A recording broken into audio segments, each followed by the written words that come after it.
normal. Sanay naman ako sa ganito. It's my old life. Masaya ako. Masaya ako na nakabalik ako sa family ko, sa mga kaibigan ko, sa business ko. Back to normal. May mga nabago pa. May mga nabago sa buhay, sa takbo ng buhay. More time with the family and siguro more recognition sa mga tao.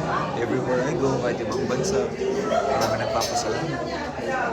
Kahit di ka nanalo, sabihin salamat sa pagtulong mo sa mga kababayan natin na hirap. Salamat SB. Bakit? Salamat sa pagtulong mo sa Manila.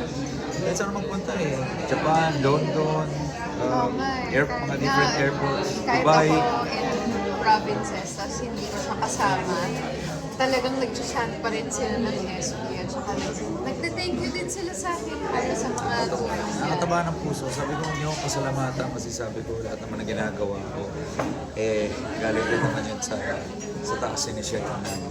And even if you didn't make it, parang tuloy yung services ng dialysis sa Manila, right? Lahat tuloy.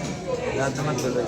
Even yung pamimigay ko ng mga negosyo, mga kabuhayan na pinapamigay namin. Actually, balik yun sa buong Pilipinas, hindi lang siya sa Maynila. Nung time na yun kasi medyo na-focus sa Maynila kasi nag-iipag. Actually, buong Pilipinas namin binibigay yan yung show namin na Dear SB, buong Pilipinas. Luzon, Visayas, Mindanao, marami na nakatanggap. So ngayon, tuloy-tuloy pa rin.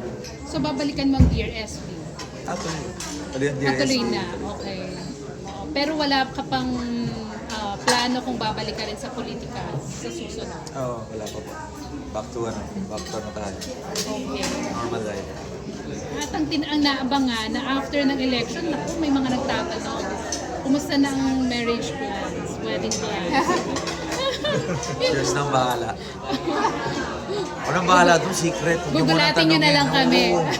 We will announce it all in June. Bahala doon. Thank you. Thank you so much.